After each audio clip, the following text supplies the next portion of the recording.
안녕하세요. 김태훈의 현명한 투자자 방송 시작하겠습니다. 본 영상에서 다루는 내용은 투자 권유가 아니며 각 개인의 투자 판단에 대한 책임을 지지 않습니다.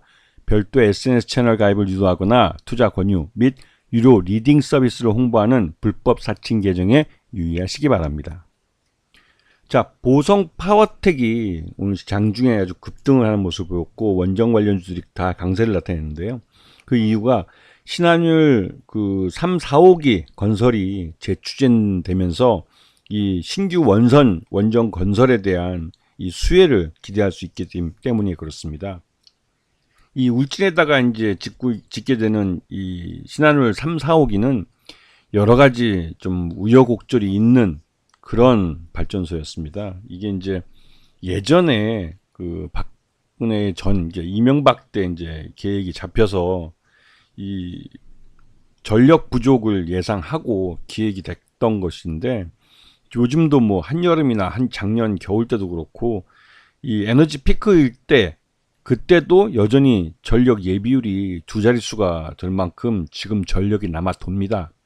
이렇게 된 이유는 우리가 이제 가정에서 많이 쓰는 가정 전자 제품들이 대부분 다 이 최근에 나온 이 가전들은 연료 효율이, 그러니까 에너지 효율이 굉장히 높습니다.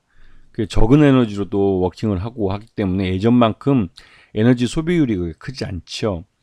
또 기존에 이 신재생 에너지 관련된 이런 투자도 많이 이루어지고 신재생 에너지로 이제 커버하는 부분도 많아지기 때문에 점점 이런 대규모 발전소를 지어서 전력을 생산해야 될 필요가 점점 줄고 있습니다. 특히나 우리나라에서 이런 대규모 전력을 필요로 하는 대형 공장들이 그렇게 많지도 않고 최근에 만들어지는 대규모 공장들은 스마트 팩토리로 전력 효율이 굉장히 높죠.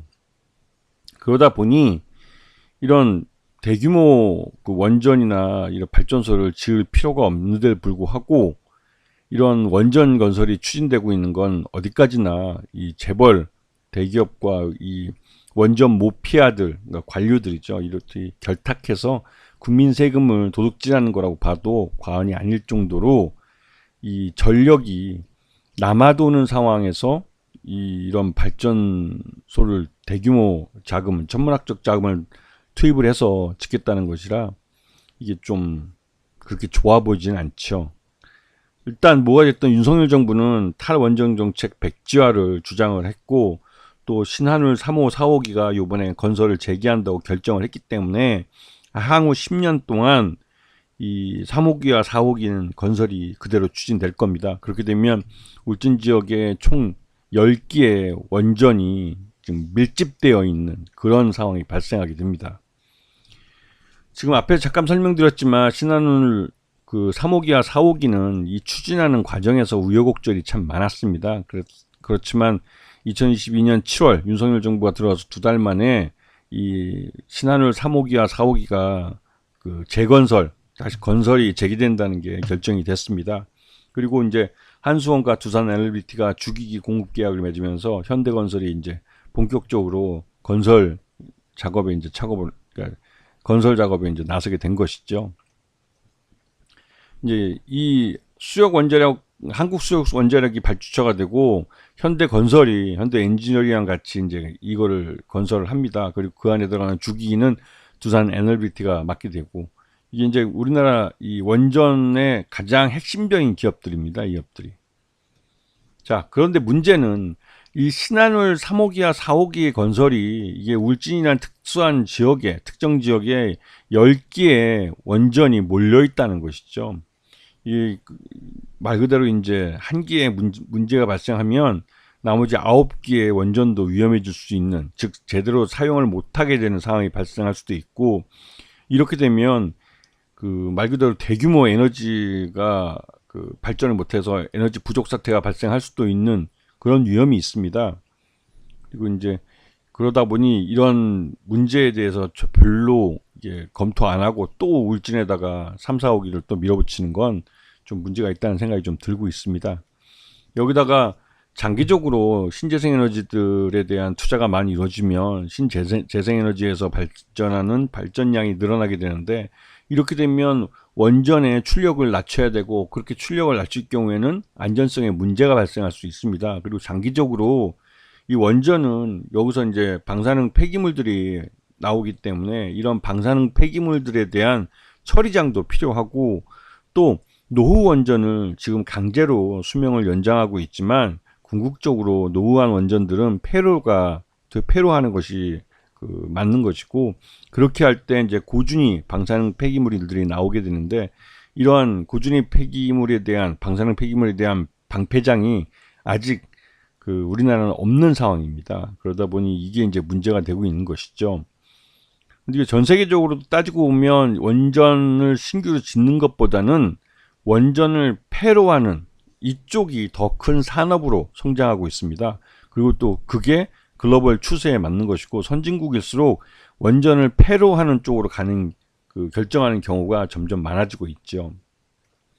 자, 보성 파워텍은 실질적으로 이 신한울 3호기와 4호기가 완성된 후에 이 송전 솔로에 대해서 이 건설을 수주할 가능성이 높습니다. 지금도 이 보성 파워텍은 이 전력 산업 중에서 특히 이제 이런 가공 솔로나 송전 솔로, 또 이런 송배전에 관련된 이런 솔로를 짓는데 이 많은 수주를 하고 있고, 실질적으로 이 철탑 같이 이제 송배전로에 들어가는 사업이 전체 매출의 31%를 차지할 만큼 이 송배전에 많이 특화되어 있는 그런 회사이기도 합니다. 그리고 이번에 신한울 3, 4호에도 이 철골 구조물을 납품을 해서 그에 대한 수혜를 실질적으로 보고 있는 상황이기도 하고요.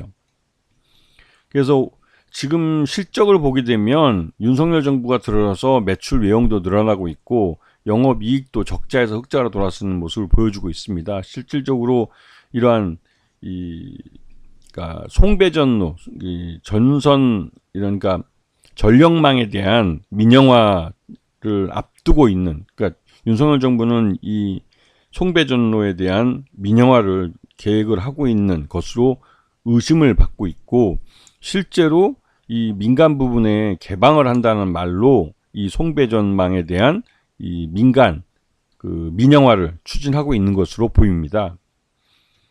그리고 이 보성 파워텍의 최대주는 14% 정도, 14.56%를 갖고 있기 때문에 최대주 지분율이 굉장히 낮고, 또 임도수 회장에서 임재황 아들로 경영권 승계가 이루어지면서 주식도 증여가 이루어질 가능성이 높습니다. 그래서 이렇게 되면 이 이세 경영을 하게 되는 것인데요. 그렇게 되면 이제 말 그대로 경영권 승계 과정에는 주가가 싼데, 이 경영권 승계가 완료가 되면 그때부터 본격적으로 주가가 랠리를 펼칠 가능성이 크죠. 왜냐면 이 오너가 부담해야 될 그러니까 증여세나 이런 부분들이 다 해결되기 때문에 주가가 싸야 될 이유가 사라지게 됩니다.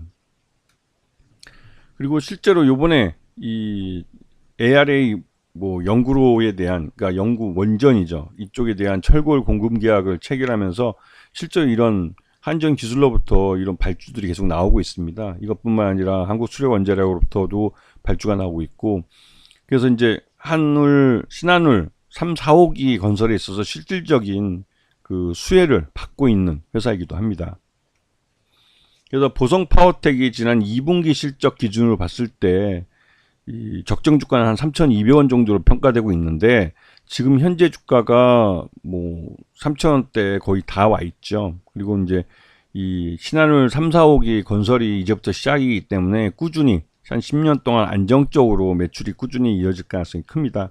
그런 부분에서 보성 파워텍의 실적은 향후 좋아질 가능성이 크기 때문에 그러한 부분들을 좀 지켜볼 필요가 있고, 다만 앞에서 잠깐 말씀드렸지만 최대주 경영권 승계가 아직 끝나지 않았기 때문에 아버지 지분을 이 아들이 증여를 받아서 증여세를 부담해야 되기 때문에 그 부분은 주가가 오르는데 발목으로 작용할 가능성이 있습니다. 그래서 항상 이 경영권 승계 과정에 있는 주식은 조심해야 한다는 말이 항상 나오는 것이죠. 왜냐하면 오너가의 이 부담을 낮춰주기 위해서 주가를 낮게 가져가는 경우가 많습니다. 아시겠죠? 자, 오늘 방송 여기서 마치겠습니다. 감사합니다.